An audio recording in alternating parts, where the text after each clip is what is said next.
Hello. Hello. Sahib जी। अच्छा हाँ, कौन भगत जी? जी कौन भगत जी, फोन आया था जी आपका? जी जी मैं नई मुंबई से बोल रहा हूँ, अरुण हाँ बाबू। हाँ, बताओ भगत जी। बस ऐसे ही मैं सर्च कर रहा था, वो वीडियो देख रहा था, उसमें वीडियो में नंबर था तो मैं अच्छा। बोला चलो थोड़ा बात कर लेते हैं। बताओ भगत जी। बस ऐसे ही वही देख रहा था। अभी ये जो चल रहा है जो प्रकट दिवस, तो आप लोग तो नहीं होंगे ना फिर प्रकट दिवस में? नहीं भगत जी, हम नहीं है प्रकट दिवस में। अभी जो ये सब जगह सब आश्रमों में मनाया जा रहा है उसमें। नहीं, हम नहीं हाँ है। हाँ, तो वही मैं देख रहा था वीडियो, पवन जी का जी वीडियो क्या देख हुआ, रहा कोई था। शंका दिखा उसको ले गए? जी कोई शंका दिखा उसको ले गए? शंका तो था क्या कि शंका, बताओ। नहीं, जो अभी जो सभी लोग जो गए हैं हमारे यहाँ से, नई मुंबई से, तो ये सब उन लोग जो कर रहे हैं तो ये सही कर रहे हैं कि उसमें कुछ अलग कर रहे हैं? एक बार बताओ आप मेरे को भगत जी। जी आपको बहुत तेज भूख लगी हो, जी ठीक है? जी आपके सामने एक तो आम रखा हो जी और एक आम की फोटो रखी हो, क्या खाओगे जी। आप उस टाइम पे? नहीं तो आम खाएंगे ना, आम फोटो खाओगे। थोड़ा। कॉमन हाँ सी बात है, इसमें जी, तो कोई ज्यादा दिमाग लगाने वाली बात नहीं है। बात नहीं है, सही बात है। एक बात बताओ अब, गुरु जी कौन है? साक्षात वही कबीर परमात्मा जो 650 साल पहले आए थे। प्रमाण जी आपने देख लिए होंगे। जी। तो एक बात बताओ, क्या वो दाढ़ी मूछ वाली फोटो आपको सत्संग सुनाती है? नहीं आपको नाम दीक्षा देती है? नहीं देखिए। आपको आशीर्वाद देती है? नहीं आपको नियम मर्यादा बताती है? नहीं बता आपसे रही। भक्ति करवाती है? तो हम्म, भगत जी, जब आपको पता चल गया कि मेरे गुरुदेव ही वो भगवान है जो आज से 650 साल पहले आए थे, जी तो क्या वो आदमी इतना मूर्ख होगा प्रकट दिवस मनाएगा? चलो आज आज से 650 साल पहले का ही मैं आपको एक उदाहरण देता हूँ। मान जी लो आज से आप 650 साल पहले होते, ठीक है? जी। परमात्मा तो देखो सतयुग में भी आए थे। हम्म परमात्मा हर युग में आते हैं ना। अर्जी में मान लो परमात्मा मुनिंदर के रूप में जब आए, ठीक है? जी मान लो आप जी 650 साल पहले आते होते, जी क्योंकि गुरुदेव तो हमेशा, परमात्मा हमेशा अपने आप को छुपाता है। उन्होंने 650 साल पहले भी यही बोला था कि मैं उस भगवान का भेजा हुआ दूत हूँ। तो क्या आप 650 साल पहले ये जान के कि मेरे गुरुदेव ही कबीर परमात्मा है 650 साल पहले, क्या आप हम्म, उस मुनिंदर वाली फोटो का प्रकट दिवस मना देते 650 साल पहले? क्योंकि वो भी तो वही परमात्मा है, वो भी जी पहले आया था। क्या उस टाइम पे आप मना देते भगत जी प्रकट दिवस नहीं मुनिंदर का? बनाते। नहीं बनाते नहीं ना, क्योंकि उस टाइम पे आपको ज्ञान था कि मेरे गुरुदेव ही कबीर परमात्मा है, जी ठीक है? तो जी। आज जब ज्ञान हो गया भगत जी, तो आप आज कैसे उस काल्पनिक फोटो का प्रकट दिवस मना रहे हो? सही परमात्मा ने बात। क्या बताया, देखो। भगवान एक होता है, दो होता है भगत जी? जी, एक होता है, दो होता है भगवान? एक ही होता है ना, भगवान तो एक ही होता है ना। एक ही होता है। तो एक बात बताओ, जब गुरुदेव ने बोला है कि त्रिकुटी बजा के, जो भगत हम्म, देखो, गुरुदेव और परमात्मा को अलग अलग मानते हैं ना, वो जी भगत जी त्रिकुटी पे फंसेंगे। पहली बात तो त्रिकुटी पे जाने का उनका मौका ही नहीं मिलेगा। वो तो सब हाँ यहीं पे फैल हो लेंगे। कैसे फैल हो लेंगे? भगवान एक होता है, वो दो भगवान मानने बैठे हैं। वो भगत जी अभी भी शंका में है। एक तरफ तो मानते हैं हमारे गुरुदेव भगवान है, दूसरी तरफ हम्म मानते हो दाढ़ी मूछ वाली फोटो को। तो भगवान तो दोनों में से एक हो सकता है भगत जी। तो इस अजमंजस में क्या वो परीक्षा में पास हो सकते हैं? आप ये बताओ, सब लोग जाने के नहीं लिए। हो सकते, नहीं हो नहीं हो सकते। सकते ना। हम्म तो गुरुदेव ने बोला है कि अगर तुमने हम्म त्रिकुटी पे जाके उस दाढ़ी मूछ वाली फोटो की तरफ झांक भी लिया, झांकना हरियाणा में इसका मतलब होता है देख भी लिया, देखने को बोल रहे हैं। जी दंडवत प्रणाम और हाथ जोड़ना तो बहुत दूर की बात बोल दी। अगर जी उसकी तरफ आपने देख भी लिया ना, वहीं से त्रिकुटी से आप फैल हो जाओगे, सदा सदा के बराबर। लिए परमात्मा आपको रिजेक्ट कर देगा। जी तो एक बात बताओ भगत जी, आज आप दाढ़ी मूछ वाली फोटो का प्रकट दिवस मना रहे हो जी ना, हाँ उन्हीं को भगवान मान रहे हो। जी। तो क्या उसमें आस्था रहेगी या नहीं? ये तो कॉमन सी बात है, किसमें आस्था रहेगी, किसको आप भगवान मानोगे? परमात्मा ने बराबर। बताया जब आपका शरीर छूटता है ना, एक हम्म सपना सा होता है, सपना सा। जैसे हम्म आपके असलियत में भाव होते हैं ना, वही आपके सपने में हम्म, भाव होते हैं भगत जी। जी तो आपका जब शरीर छूटता है ना, परमात्मा बताते हैं आपको पता नहीं चलेगा जब आपका शरीर छूटेगा। और जैसे भाव आपके आज है ना अपने गुरुदेव के प्रति, वैसे ही त्रिकोटि पे रहेंगे। आप भी आज भी आप उनको एक मानुष जो है स्वीकार वो कर रहे हो, मान रहे हो, और वहां पे भी उनको मानुष मानोगे, वहीं पे फैला आप तो। आपका तो बना बराबर। बनाया सारा खेल बिगाड़ गया। आप तो बिगड़ जाओगे गया। 84 लाख में फिर। जी। तो भगत जी अब आप देख लो समझदारी किसमें है।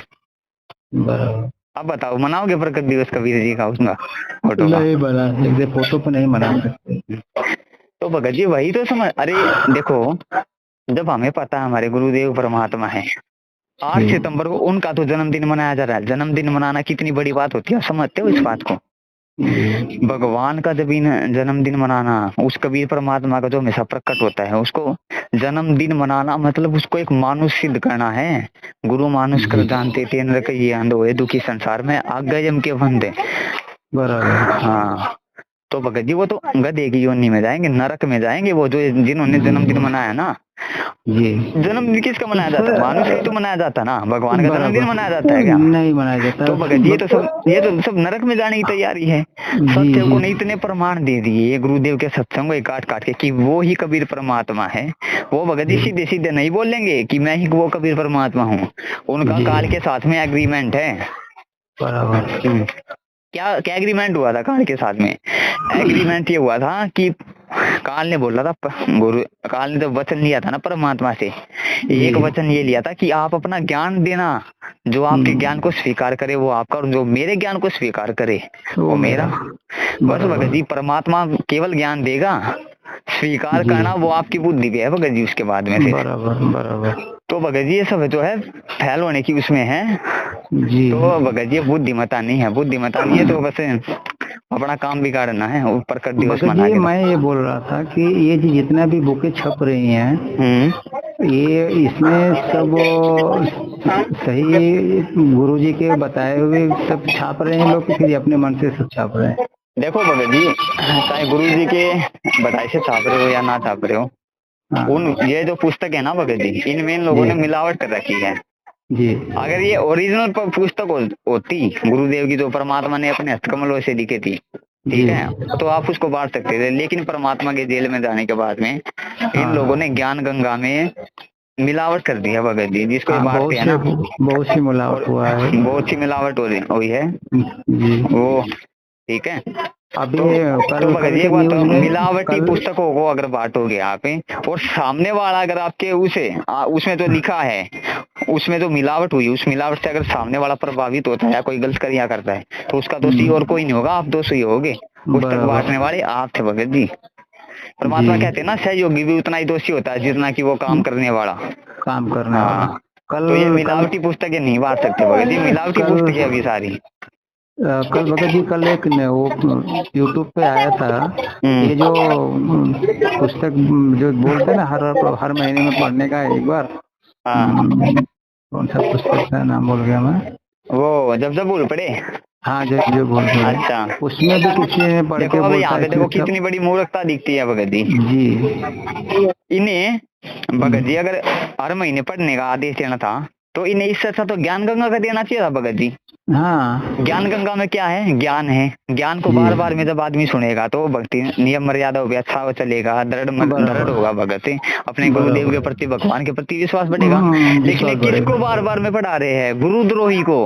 अगर चलो इनके अनुसार मान ले गुरुद्रोही है, तो गुरु परमात्मा कहते हैं ना गुरुद्रोही के तो मुख देखने से भी पाप लगता है। अगर इनके अनुसार ये गुरुद्रोही है भगत जी, तो हर महीने उनकी शक्ल दिखा रहे गुरुद्रोहियों की। संगत को नरक में ठोकने की तैयारी है पूरी। बराबर। तो भगत जी यही बात है, कुछ फायदा नहीं है। देखो दास नहीं कह रहा कि आप सत्संगों की तरफ आओ या किसी मैनेजमेंट की तरफ जाओ, दोनों तरफ का ज्ञान सुनो। ये जो परमात्मा ने जो आपको सत्संग दिया है, सबसे पहले सत्संग सुनो, ठीक है। उन सत्संगों से देखो भगत जी, परमात्मा का जो असली आदेश होता है ना, वो सत्संग ही आदेश होता है। उसके बाद में तो परमात्मा आदेश दे के भगत को उसकी परीक्षा लेता है भगत जी, उसके बुद्धि और विवेक की। जैसे देखो एक बार गुरुदेव एक संत के रूप में आए थे, उन्होंने अपने बच्चों को सत्संग में क्या ज्ञान दिया कि बच्चों जो अपने गुरुदेव की आज्ञा नहीं मानता है ना, वो नरक में जाता है, यानी वो जो है भगत शिष्य फैल हो जाता है। उसके बाद में उन्होंने उन्होंने अपने शिष्यों की परीक्षा लेने के लिए पता क्या किया? आदेश दिया कि मेरे सर में 5 जूते मारो। सुना होगा आपने उदाहरण। तो उन्होंने तो सारे शिष्य धर्म संकट में पड़ गए कि अगर गुरुदेव के सर में जूते मारते हो तो नरक में जाएंगे, और गुरुदेव का आदेश नहीं मानना तो भगत जी वो क्या फैल हो जाएंगे। शिष्य धर्म में फेल हो जाएंगे। तो काफी देर तक वो ऐसा ही करते थे। तो उनके गुरुदेव ने बोला, अरे क्या हुआ, अभी मैंने क्या पढ़ाया था तुम्हें सत्संग में, क्या आदेश दिया था? तो भगत जी सबने नीचे गर्दन झुका ली।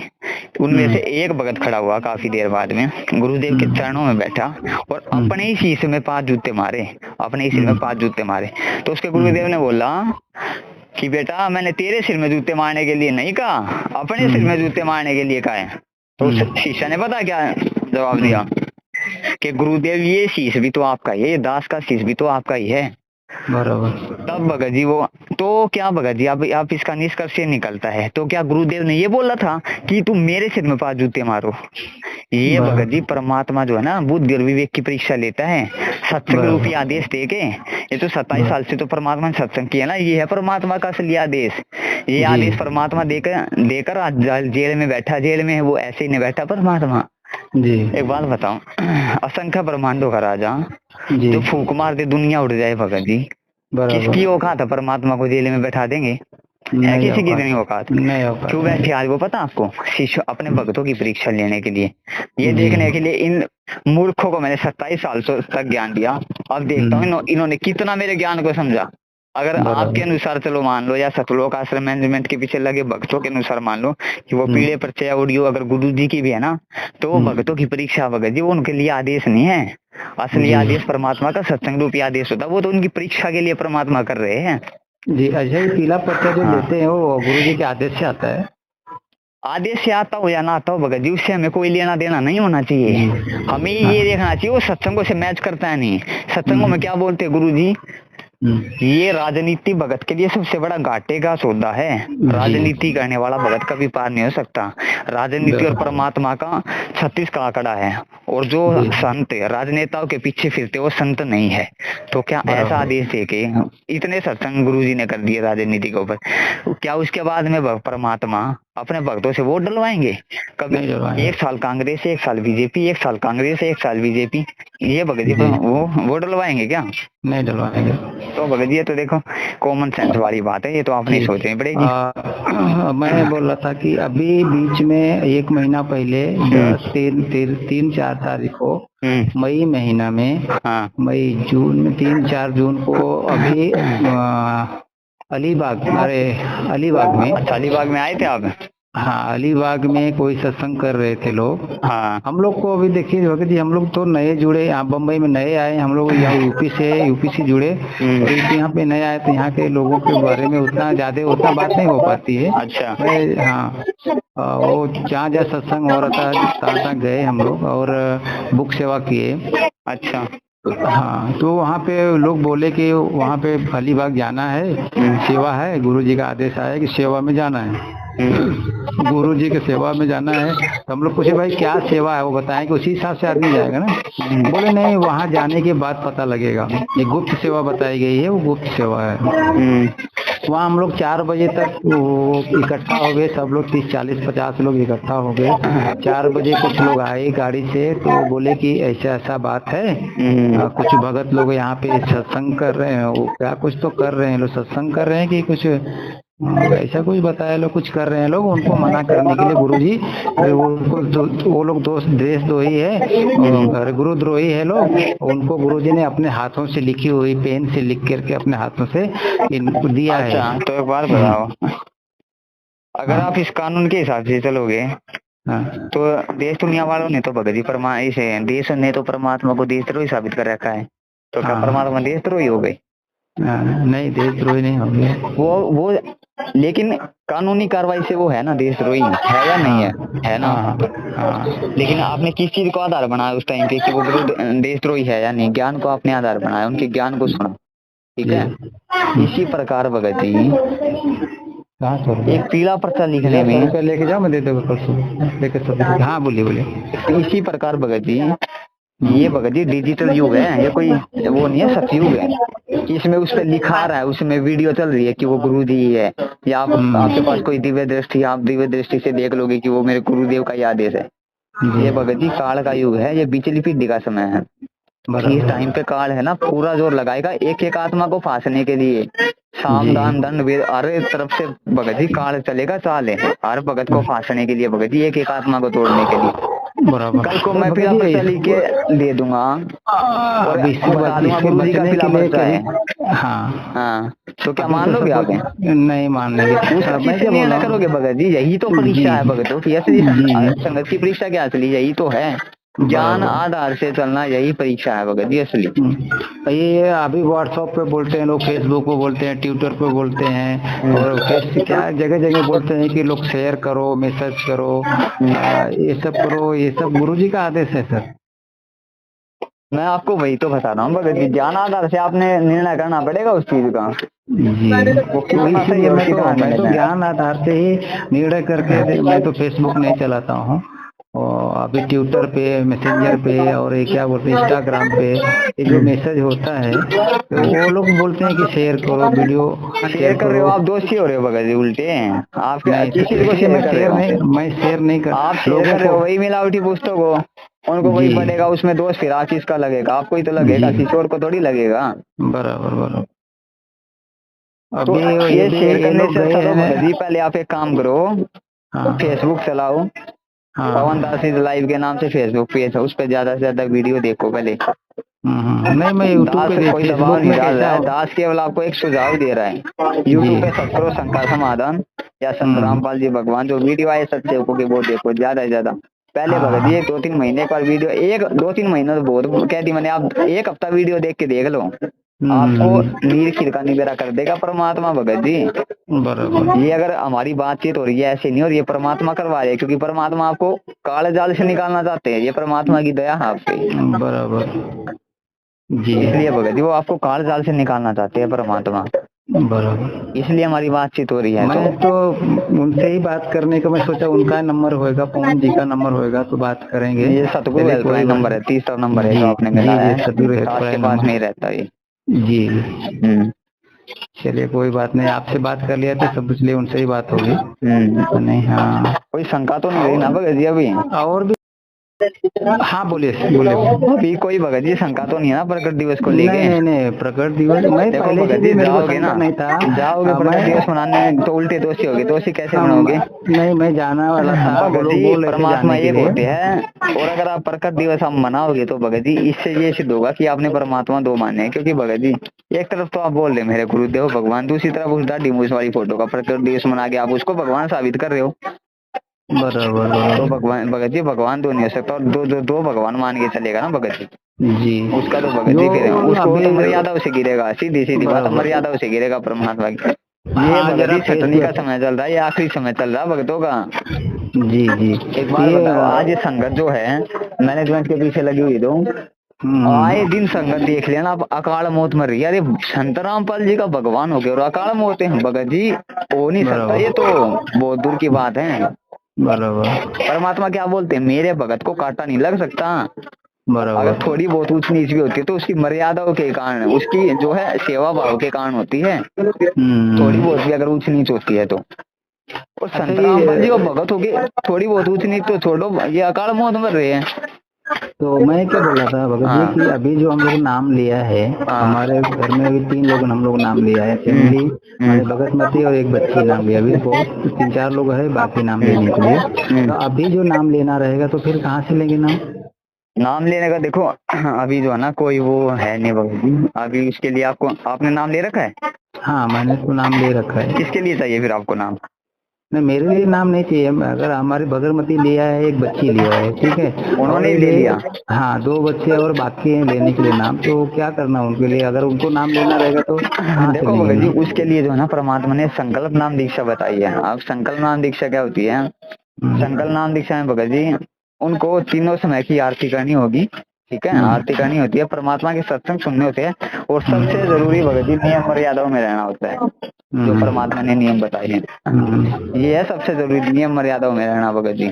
जी तो देखो क्योंकि ये तो देखो, ये तो कोई आप मूर्ख से मूर्ख व्यक्ति से पूछोगे ना नाम देने का अधिकारी कौन होता है, वही बता देगा कौन होता है, गुरु होता है। गुरु आपका कहाँ बैठा है आज?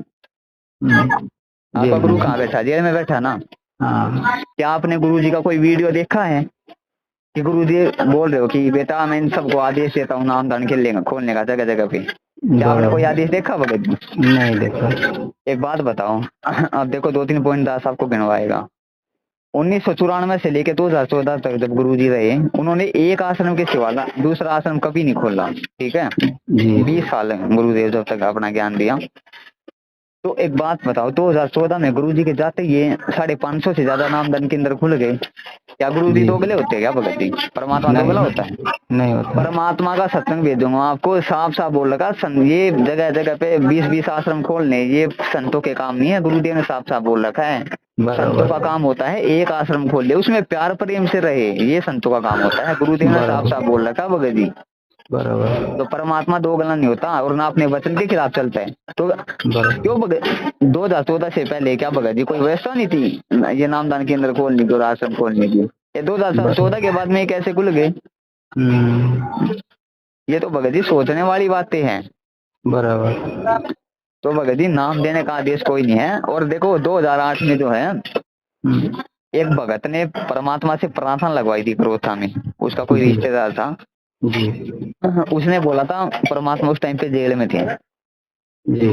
तो उस भगत ने बोला था, भगत ने जिससे प्रार्थना लगवाई थी, परमात्मा से प्रार्थना लगवाई थी ना, ये प्रार्थना लगवाई थी कि गुरुदेव आप तो अभी जेल में हो, तो हमारे जो है एक भगत को नाम लेना है, ठीक है? तो गुरुदेव ने उसका जवाब दिया था कि नाम तो मेरे जेल से आने के बाद में मिलेगा, अभी एक काम करो, घर में ज्योति जलाओ, तीनों समय की आरती करो और सत्संग सुनो। ये आदेश परमात्मा ने दिया था भगत जी। और उनके सारे काम सरे थे, सारे काम, इंटरव्यू भी है वो दास आपको भेज देगा, सारे काम उनके सरे थे। तो भगत जी आज नाम देने का कोई आदेश नहीं है किसी को। संकल्प परमात्मा ने कहा, अगर आप परमात्मा से संकल्प कर लेते हो ना और परमात्मा के खाली सत्संग सुन लेते हो नियम मर्यादा निभाने से, 70% लाभ तो आपको उसी टाइम होने लग जाता है भगत जी। लेकिन बात है विश्वास की, विश्वास से बात लग जाती है।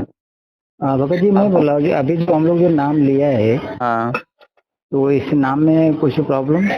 देखो भगत जी नाम में कोई प्रॉब्लम नहीं है, पर इनको देने का आदेश नहीं। एक बात बताओ कि सिर में दर्द है, आपको गोली चाहिए सिर के दर्द की, आप वो चाहे मेडिकल स्टोर से लो या भगत जी डॉक्टर से लो, गोली तो आप काम करेगी ना, गोली तो गोली तो काम करेगी ना।